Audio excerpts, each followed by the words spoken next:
السلام علیکم ورحمۃ اللہ وبرکاتہ۔ بسم اللہ الرحمن الرحیم۔ الم تر کیف فعل ربک باصحاب الفیل الم یجعل کیدہم فی تضلیل وارسل علیہم طیرا ابابیل ترمیہم بحجارۃ من سجیل فجعلہم کعصف مأکول۔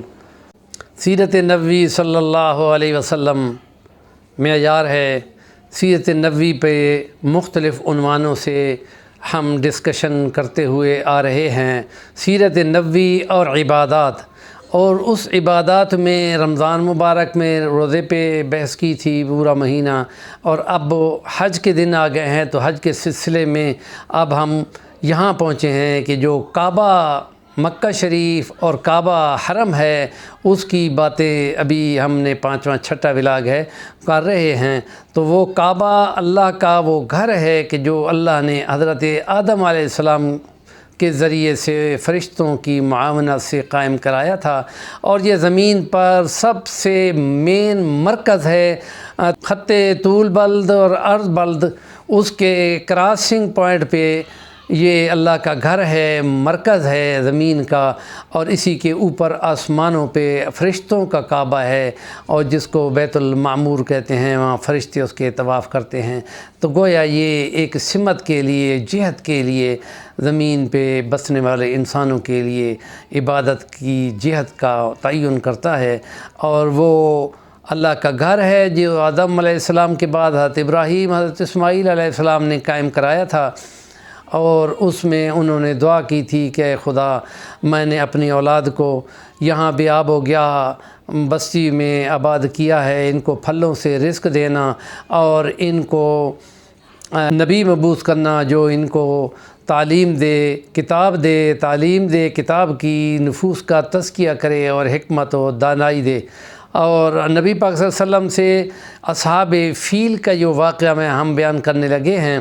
کہ ابرہ کے لشکروں نے عیسائی مذہب پہ کہ کعبہ کے ہوتے ہوئے ان کو مرکزیت نہیں مل سکتی عیسائیت کو، لہذا پہلے اس کو منہدم کر دیا جائے اور پھر عربوں کو ادھر مائل کیا جائے گا۔ تو بعض روایت میں ہے کہ کسی عرب نے وہاں ان کے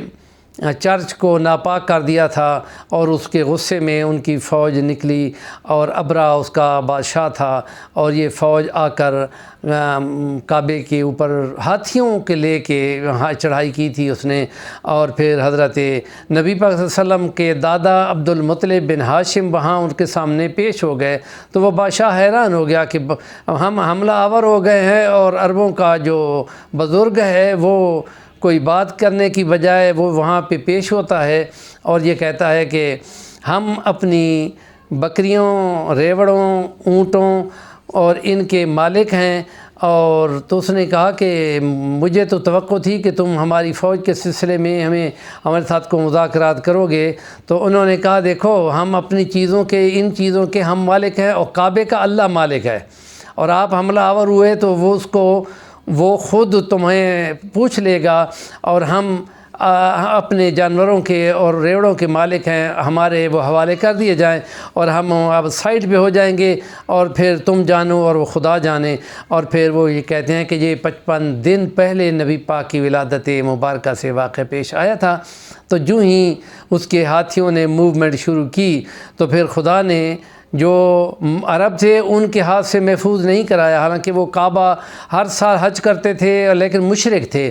لیکن اس لیے اس نے، خدا پاک نے اپنی معجزانہ قوت سے چھوٹے چھوٹے پرندوں سے، چھوٹی چھوٹی کنکریوں سے جو ان کے ایک ایک پنجے میں اور ایک منہ میں ہوتی تھی، اور پھر وہ معجزہ نمودار ہوا کہ جو ہی اس نے کعبے کی طرف موومنٹ شروع کی تو ابابیل نے بمباری شروع کر دی، اور پھر جس کو ایک کنکری لگتی تھی،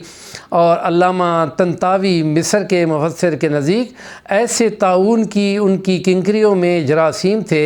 یہ ایسی چیچک تھی کہ جو جس جانور کو لگتا تھا وہ وہیں گلنا شروع ہو جاتا تھا، اور وہ بھوسا بن کے وہیں ڈھیر ہو جاتا تھا۔ اس طریقے سے اس فوج نے جب دیکھا تو یہ حیران کن معاملہ ہے، تو وہ بھاگنا شروع کیا، لیکن یمن تک